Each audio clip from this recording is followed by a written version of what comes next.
Ameerikaan fa'aas ni qaban. So akkasii qabxii itti aantu isin dabra dhiifama ka wanni namaan deemtii harkaa dheerattee na folchaa qabxiin lammata itti dabarru waa'ee Affaarii fi Eertiraati. Kana namni hedduun caqasuu barbaadanii. Gara Affaarii fi Eertiraatti yoo dabarre ammoo qabxii isii dhumaati jechuudha. Affaarii irraa namni hedduun kaleessas koomantii naa barreessaa turtanii osoo argu bira dabre kalee waa'ee muummicha ministeera Abbichuu intarvii isaanii irraa dubbachaa turre. Namoonni gariin Eertiraan daangaa dabartee Affaariin dhooftee qabatte kan jedhu gaafachaa ture kijibaan jiru suni. Wanni jiru yoo jiraate Eertiraan cinqii addaa keessa seentee warroonni Affaarii keessaayyuu jechuudha. Seenaa guddaa dalagaa jiranii. Kun ammoo karaa warra TPLF fi warri Jeneraal Taaddasee Warradeedha. Giddus rakkooleen guddaan deemaa ture. Warri Jeneraal Tsaarqaan fa'a Gabratsiyoon fa'a ifama Gabratsiyoon fa'aan achi bahan warri kaa'ammaa Walqaayitii fa'aa qabannaa warra lafa Tigraay tiksina kan jedhu haarawatti naannoo Affaarii ijaarame warra jechuun mootummaa waliin jiru jechuudha. Warroota kanneen wal faallaa ta'anii rakkooleen hedduun walitti qawwee dhukaasuu namoota hedduu qabu karaa Walqaayitii kanneen dhiyoo kana kan dheengadda hiriirri uummanni itti bahu warri Tigraay uummannis bakka lamatti adda bahee jira. Yeroo guddaan uummanni kaa'ama jiran isin hin barbaadnu naga barbaadna jedhanii ni jiranii. Kanarraa ka'ee wanni hedduun deemaa turteen jeneraalonni hedduun gara warra mormitootaatti bahanii gara Gabratsiyoonitti jechuudha. Kana keessaa jeneraalonni sadii warri garas bahan lakki dubbiin tun nun baaftu Shaabiyaa waliin dalaguun kan jedhuuni gara Jeneraal Taaddasee Warradeetitti yookaan ammoo mootummaa yeroo kan naannoo Tigraayitii akkasuma warra gartee lafa Tigraay tiksina jedhu sanitti makamanii jiranii. Jeneraalonni kunneen karaa jaarsummaatiin namoonni gartanii kaawulitti fidanii warrummaan Tigraay uummata isaanii jidduu jechuudha. Dhaabbileen warri nagaa Tigraay tiksaniin faate jechuudha. Jeneraalonni sadii gara mootummaa yeroo naannoo Tigraayitti Jeneraal Taaddasee Warradeetii walii galanii. Jeneraalonni kun tokko Jeneraalii Guush Gabree jedhaniini warra achi bahe keessaa. Inni lammataa ammoo Jeneraal Kabbadee Fiqaaduuti. Innis kan lammataati. Sadaffaan kunneeras Jeneraal sadii isiniin jedhe naaf folchaa. Innis Gabra Yohaannis yookaan ammoo maqaa isaan qoosaan haman yaa abaata jedhaniini afaan Tigriffaatiin naaf folchaa sirrii dubbisuu baadhechoo. Warroonni kunniin karaan uummata keenyas lolatti hin oofnu ammallee Shaabiyaa wajjin uummata keenya irratti lola bannee lafateen dabarsinee kennine rakkoo irraa rakkoo uummata keenyatti hin dabarru Shaabiyaan bu'aa takka illee nu qabdu kan jedhuun karaa nagaatiin mootummaa kana wajjin rakkoo jiru siikannee wajjin dalanna kan jedhaniin karaa mootummaa Tigraayitti yeroo Tigraayitti walii galan jechuudha. Kun gara Affaariin. Gara Affaariinis oduu gammachiistuu takka dhuftee jira. Innis warri Affaar bakka sadii jirti. Tokko Affaar Itoophiyaa keessaa, tuun Affaar Eertiraa keessaa, tuun Affaar Jibuutii yeroo dheeraa isin himaa ture waan kana.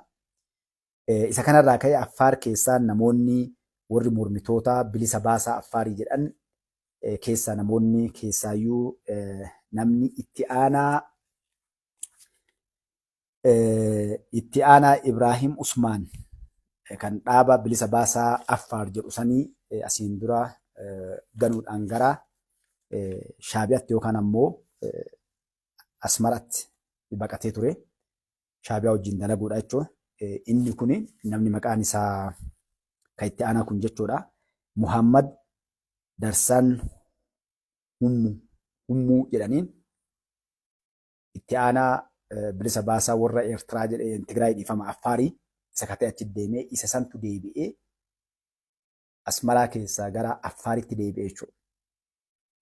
Yeroo deebi'u icciitii guddaa waan hedduu uummata Affaariitiif uummata Itoophiyaatiif illee mootummaa Itoophiyaatiif bu'aa qabu qabatee gama sanirraa gara Affaaritti deebi'ee jechuudha.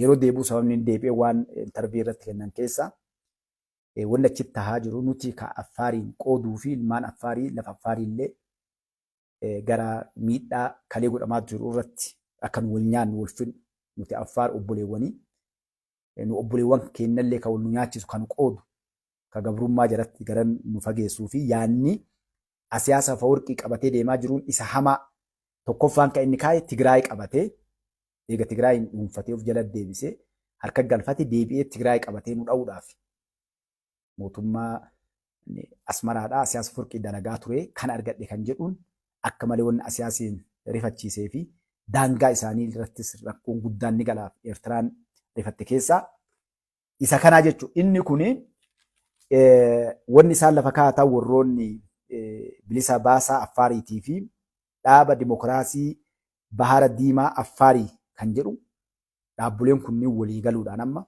dhaabni kun dhaaba warfaallaa ture jechuudha. Dhaabni bilisa baasaa Affaariitii fi dhaabni dhaaba dimokiraasii Bahara Diimaa Affaarii kan jedhamu warri kunniin walii galanii gara qabsootti seenuudhaaf murteeffatanii jechuudha. Isaan kunniin wanni kanaan ga'e maalidhaa? Rakkoo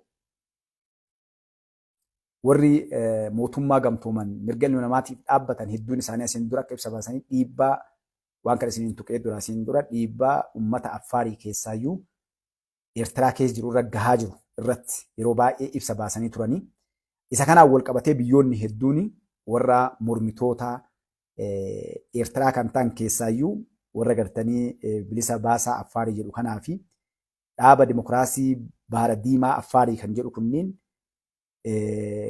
mootummoonni gargaaraa jiran jedhan mootummaa USA'dha yookaan Ameerikaan, UK yookaan ammoo Ingilaandii warroonni kunniin gargaaraa turan. Sababni mootummaan Eertiraadhaa dikteetara ta'uudhaaf warroota kanneen jabeessanii akka isaan mootummaa siyaasa forqii garagalchanii bakka isaan bu'anii qabataniif irratti dalagaa turan.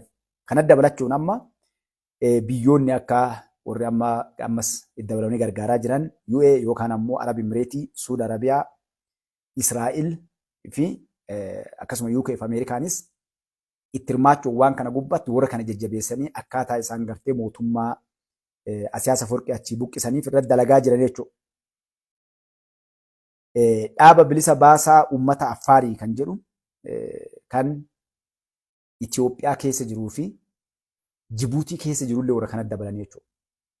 Isin galaan dhaaba bilisa baasaa uummata Affaarii kan jedhu kan Itoophiyaa keessa jiruu fi kan Jibuutii keessa jiru warra mirga Affaariitiif qabsaa'u jechuudha. Isaan kunis bilisa baasaa Affaariitii fi dhaaba dimokiraasii Bahara Diimaa Affaarii kan jedhu kanaan waliigalanii gamtaadhaan akkaataa itti Eertiraa irratti qabsaanii dikteetara mootummaa Eertiraa kana jijjiiranii uummanni Affaarii tokkummaa isaatti deebi'uu fi akka qabsaan godhaa jiran jechuudha. Isa kana kallattiin namni ammatti waliin dhaabbatee gargaaraa jiru nama hunda caalaa jechuudha. Mootummaa Dubaay yookaan immoo Arab Emireetiidha jechuudha. Arab Emireetiin sababni tokko mootummaan Eertiraadhaa yeroo ammatti harka karaa warra Suudaan warra lolaa jiru keessas harka naqatee waa cambaa jira. Nageenyi akka Suudaan keessatti hin argamne. Garanaanis dhufee Somaalee guddittiidhaa fi Somaalilaandii keessas seenee haga Itoophiyaan bakka buufata galaanaa isaanii waliigalan kun diigamu rakkoolee hedduu keessa seenee cambaa jira.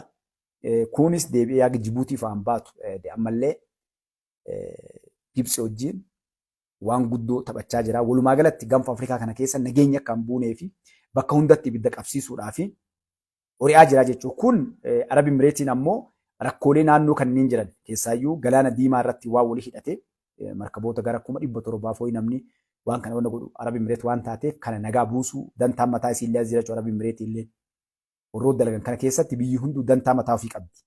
Namoonni waa gargaaran kun akkasumaan ibaluu miidhamee namni si yaadee si gargaaru hin jiru.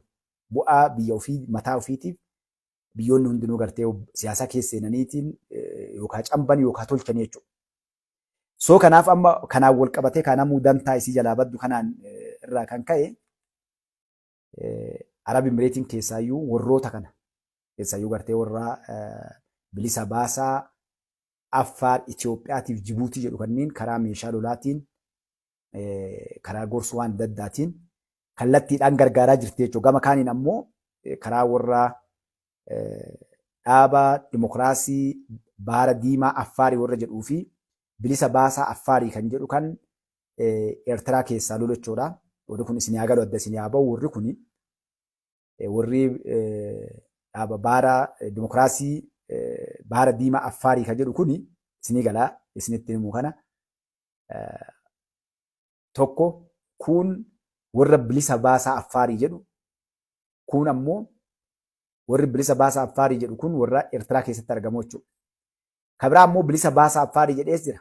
Warra Itoophiyaa keessaa kanaaf falmuu fi warra Jibuutii keessaa falmu. Isaanan kun Affaar tokko warra jedhu gabaabdumatti. Affaariin Itoophiyaa keessa jirtuu fi Affaariin Somaalee keessa dhiifama Jibuutii keessa jirtuu fi Eertiraa keessa jirtu obboleewwan tokko jarri. Kanaaf warri kun asiin dura illee jechuudha. Tanaan dura osoo kunuun galiin fakkeenyaaf yeroo Affaariin Jibuutii jirtu tuqamte Affaariin Eertiraa keessa jirtuu fi Itoophiyaa keessa jirtu ni tumsitiif warri eeban jechuudha. Maal obboleewwan beekaa sisteema kalee kaayanitti keessaayyuu geemiin taphatamee mootummaan dhaabbichuun dura jiru guutuun isaatu lafoota warra moggaa daangaa irraa argaman kana ni ciran. Keessaayyuu uummata musliimaa ni ciran jechuudha. Taan gara Eertiraatti muranii, taan gara Jibuutiin muranii, taa Itoophiyaas muran. Lafa tabishaan hin qabne bakka sadii muranii tabishaan galaanatti achi hin baane Itoophiyaatti as muran. Tabishaan irra jirtu taan Jibuutiin muranii, taan Eertiraan muran. Sagantaan kun fakkeenya yeroo Mallas Zeenaawiidha kakaayame mee Jibuutii haa dhiifnu maaliif Jibuutii keessa jirtu qabuma waan jirtuuf sun eenyu dalage miliiniktu dalage jechuudha. Waggaa akkuma Jibuutii walitti lafoota hedduu